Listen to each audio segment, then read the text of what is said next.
Hey, it's Brian Mudd. This is my cheat sheet for Friday, January 25th. All right, so first up today, love him or hate him, the guy that Glenn Beck calls Spooky Dude, George Soros. Like, the bottom line is, he's a billionaire. And he's a billionaire for a reason.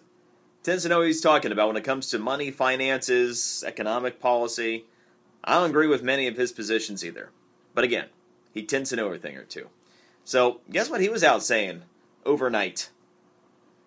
Mr. Soros is saying that not only could interest rates rise in the United States before the end of 2013, remember we've been talking about that, always trying to keep you ahead of the curve. I've been telling you, I'm reading the tea leaves, and tea leaves keep saying that interest rates could go up before the end of 2013. Well, Soros is going a step further. Soros is saying that interest rates could spike back to historic norms before the end of the year. Now, what would that mean? What would spiking to historic norms mean? Right now, the Federal Reserve doesn't really charge banks anything to borrow money. Okay?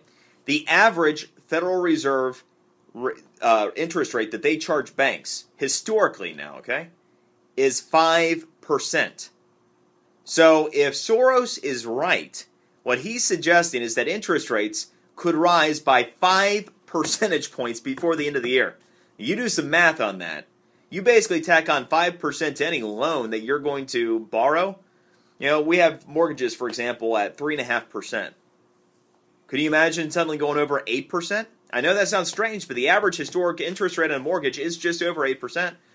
You've got 4.5% auto loans on average going out the door right now. Imagine those going out the door 9.5% on average. You get the idea here. And so, I don't know that they're going to spike. I certainly don't see them at this point being at historic norms, but I do think there's a strong possibility they could begin to rise. So I will reiterate, if you are planning on financing a big ticket item, expensive car, certainly a home, and you're planning on doing it over the next year to 2 years, you might want to bump up those plans. You might want to take this seriously because we are heading towards the end of the cycle in which you can take these record low interest rates for granted no longer. So just a heads up. All right. The streak may be broken. What streak? There's a streak that's been intact for 4 years. And we've actually had the longest consecutive run of months with people pulling money out of the stock market. That looks like it's going to end in January.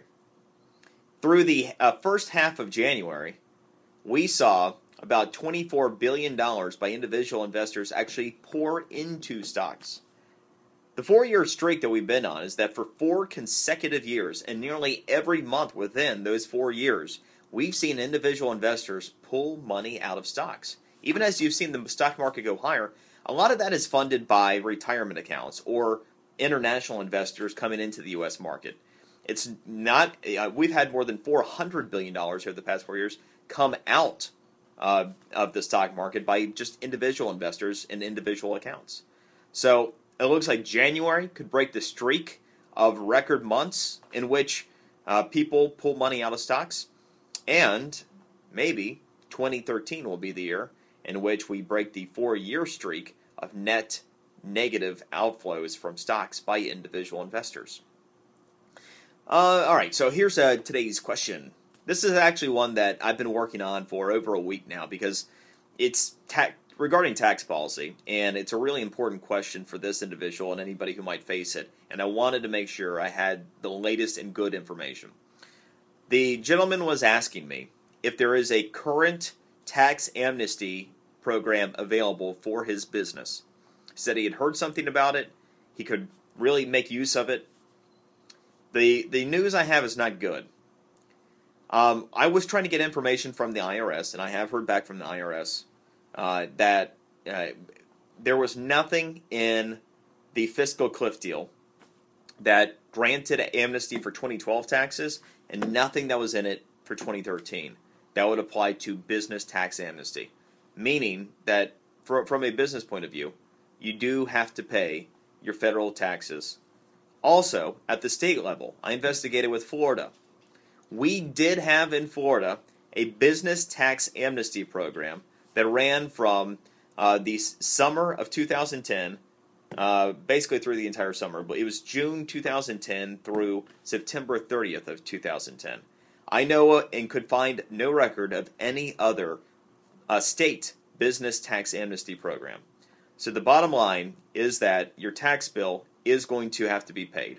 And if you have problems, this individual or someone else, maybe you should hire a tax attorney and see what other options you might have to try to delay payments, work out a payment program with the state or with the federal government. But in terms of amnesty, it appears that there is no opportunity at present to take advantage of. I got plenty more for you on the fiscal cheat sheet today, including Google Images, going to get a complete overhaul by Monday. Netflix is going to enable everyone in your house to set up a unique profile. And Twitter has launched a video app to allow you to embed video directly into your tweets. All that, and you enjoy your weekend. We'll see you Monday.